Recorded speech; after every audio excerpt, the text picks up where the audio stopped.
Okay, sorry for interrupting this video. I just thought that maybe you wanna know that you can gonna get a skin for free. Yes, absolutely for free, okay? So all you have to do is subscribe to my channel, like this video, comment down below your ID, your in-game name, and the skin that you want, which is under 300 diamonds, okay? And you'll have a chance of winning that for free, okay? You'll find more information down in the description, okay? But sorry, let's gonna jump back into this amazing video. What's up people and welcome to this video. So in this video guys, we're gonna be talking about the new hero Odette, the new mage which just came to the game a couple of hours ago. Okay, so I've been playing around a bit with her, so I know quite a few things. I'm gonna be telling you a few tips, a few tricks, a small guide, basically what you want to do, what you want to think of, and what you should not do, and like stuff you should know, okay, really should know before you buy this hero, okay? So I'm gonna be jumping into a game. I will also be showing some clips of like other games which I played with her, so you can get some more perspective. But let's gonna jump into it and I'm gonna be showing you. Okay, so bam, we are in the game, okay? So let me start by saying this. A lot of people have been saying this mage is terrible, you shouldn't buy this mage, she's very hard, she's very bad, stuff like that. And I did kinda agree with that a few days ago. I was like, yeah, she is very unique, okay? She's very hard to play in a way. And like all the heroes in the game has its own playstyle, this one included. You just have to figure out every single playstyle for the hero which you're playing, or like for the heroes which you want to play and stuff like that, because they are played very differently, and especially this hero, okay? I did notice it when I played a few games, but I looked at, she has an insane amount of damage, okay? But she's lacking in almost everything else, okay? Very high damage. And the thing with this as well, okay, the damage which she has, it's mostly area damage, okay?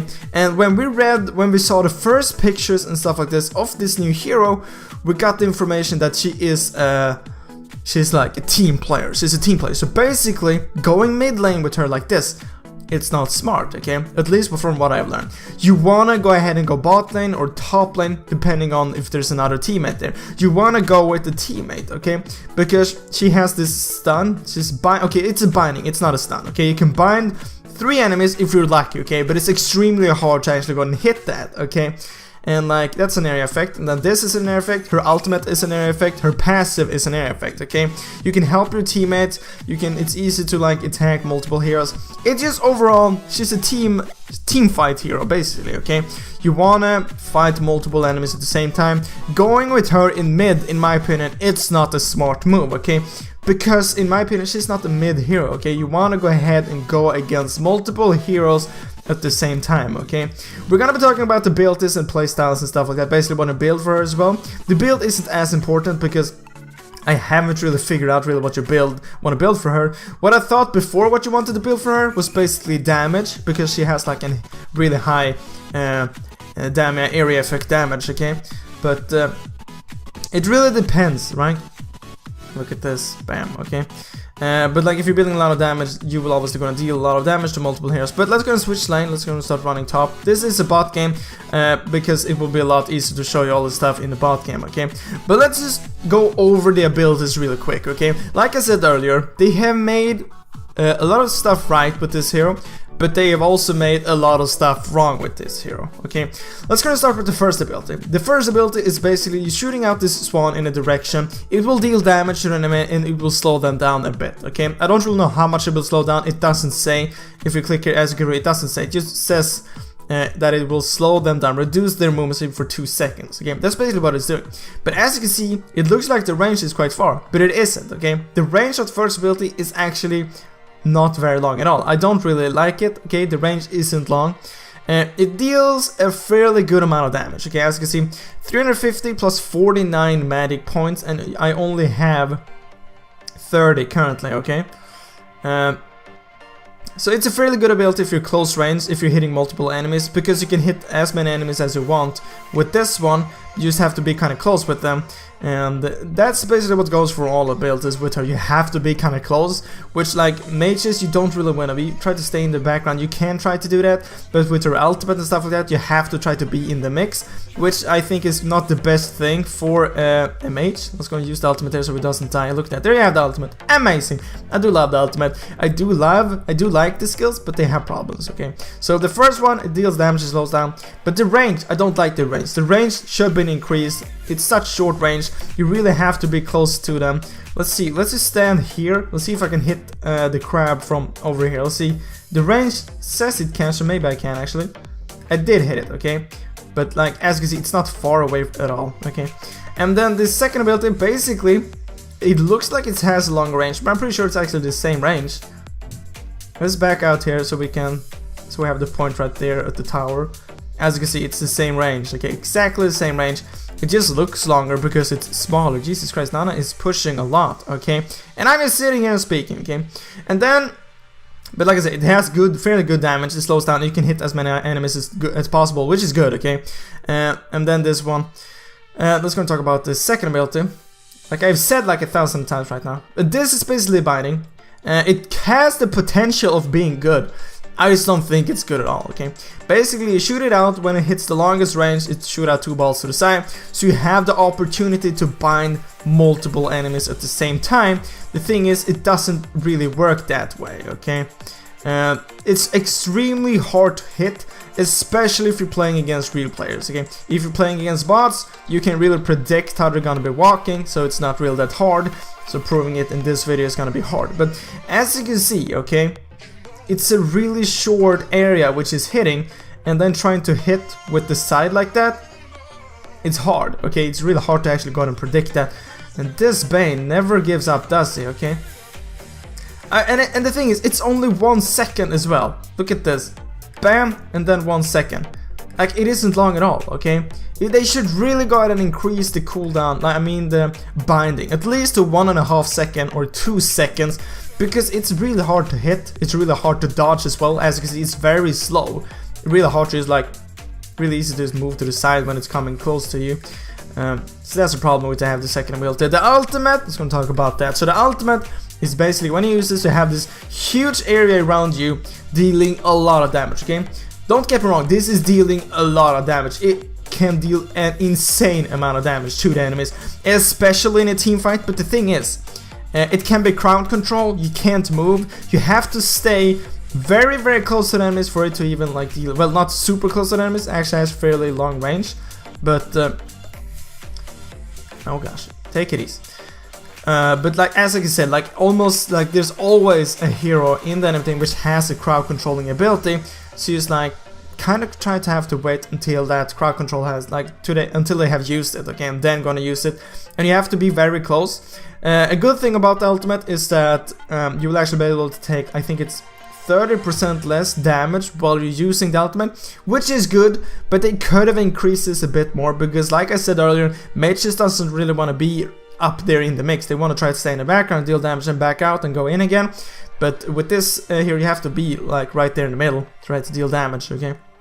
I do like the ultimate, it's very good, it's dealing a lot of damage, and like you can clear minions and stuff like that extremely fast, especially if you're an enemy base. And if you have a team fight and successfully use the ultimate without getting stunned or without having to move, it's amazing. It's a very amazing ability. I'm gonna try to show you here the damage of it. As you can see, I haven't barely paid attention to this game whatsoever, but like it's a very good damage. And it's like, it's proccing over and over, like every second it's proccing, so it's fairly good. I think they have buffed her, okay? Let's gonna talk a bit about the passive. They have reworked the passive a bit, okay? So before you use an ability, you could get this passive. Okay, now we have to have minions. Let's run up to find some minions here so I can show you. So basically use this ability, then the next ability will go ahead and like shoot out this thing which bounces between minions and like enemies. It also works on towers, and then you had to wait for 6 seconds, but they have actually buffed that, I think. So now you can actually go and stack multiple of them. As you can see here, it says 2, so now that when I do my basic that, it will basically be 2, but you can't really see that. It's very hard to actually go and see that. Oh, this we have a perfect opportunity right here. Let's flicker in, use the ultimate, hope that nobody crowd controls me. Look at that damage. It's a very good damage. I did take a lot of damage as well, but they were running as well. Okay, but let's keep talking about the passive, okay? The passive, it's a really weird passive for a mage to actually have to like do these basic attacks, because she's a mage. Mage just doesn't really do basic attacks. It's just really weird that they added it in, but also I kind of get it because it's a really kind of good wave clear, okay? As you can see, it is bouncing around there, dealing a lot of damage to the minute, so it's really good to actually go and clear waves. So I kind of get it as well, because mages can have problem clearing mini waves, and this hero doesn't really have that because of this ability and the passive, because all the area effect and stuff like that, so it's really good. When it comes to team fight, you really want to be in there, be dealing damage to them, stuff like that. But one thing which is problem for this mage, which I have seen when I've been playing her in games, is that if you get caught off guard, okay, if someone is chasing you, if someone has some kind of crowd control, stuff like that, you're kind of gonna die because you can't really run. She's very slow. She doesn't really have, she can't really do anything about it. You have this binding, you can try to shoot at the enemies while you're running, but you will have to stand still to do that. Most likely you're gonna die, most likely you're gonna miss that, and even if you hit, it's just 1 second, and they will probably be able to catch up to you, okay? You do have this one, but the same problem goes for that. It's very short, it's a lot easier to hit, but it's very short, it doesn't slow them down for so much, so they will just keep chasing you. Most likely, if you get caught out of guard, okay, basically, I'm here, I have an assassin there coming towards me, I'm not gonna be able to do something, I'm gonna die, okay, most likely. You wanna stick with your teams, okay? That is very, very important for this hero, okay? But for me, it doesn't really fit me, okay? I like to be able to roam around myself with any hero, okay? I usually do that, okay? Because usually when I play with randoms, they usually go ahead and walk around different directions. So I like going into different lanes to protect them and just try to guard every single lane, because most of the time my team doesn't really do that. But with this hero, it's very dangerous to actually go solo, because you have basically no mobility, you don't really have a lot of crowd control. Basically what you have is a lot of team fight damage. Okay, let's go and do it here again. Take a look at that damage. It is mad, though I am going against bots, so obviously it will be a lot easier, but she still has a really good area effect damage. Basically how you want to think about her is like a gourd, but without that amazing stun and easy hit slow, okay? That's basically how to think, and basically a bit stronger maybe in team fights than gourd, but gourd is all, no, they're probably fairly equal in team fights, okay? But the ultimate is, honestly, it's very amazing if you really hit it good, okay? The builds which you want to do, honestly, it's up to you. That's basically how you want to play her. I haven't really figured out. Maybe in a future video I'm going to tell you basically more specifically what you want to build. But I have learned that basically a lot of things work. You can build cooldown on her to reset your abilities a lot faster. But if you're doing that, you gotta remember to build mana, mana regen, and just mana in general, I guess. Oh, get back here. And yeah, you can build damage as well. If I would recommend anything now, just build damage and mana, okay? That's basically what I'm doing. You can see the build right here. It's not the build which I really built. I did add this one in because I really like that item to get even more wave clear and like more area effect. And that's a build that I'm using currently. Probably not the best build, just the build which basically is standard build for her. Not really, use the small changes, but you can basically do whatever. Look at this, and bam! It looks like she has a shit ton of damage, okay, but that's just because I'm going against bots. And I'm fed without trying to get fed. That's really fun, actually. But yeah, guys, that was just small things which I really want you to know before buying this hero. This hero is definitely unique compared to other heroes in the game, because she has very bad mobility, very bad crowd control, but she has a very good team fight damage, okay? And you don't really want to go mid with her, like I said, okay? Maybe I will come up with some more ideas and tips and tricks about her, okay? I will go and comment that down in the description or the comment section below, so you can just go and read that. Or maybe if I have any huge tips which you want to go and know for her, I will go ahead and add that in maybe a future video, okay? But guys, that was all for this video. I really hope you enjoyed it. I hope I will see you in the next video, guys. But as always, thank you for watching. To light the skies along the way.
Remember guys, if you wanna go buy a mobile grip, there will be a link down in the description, and if you're doing that, you gotta remember to use the code BLUEPANDA to get 10% off, okay? And you will also be supporting the channel a bit by doing this. Thanks.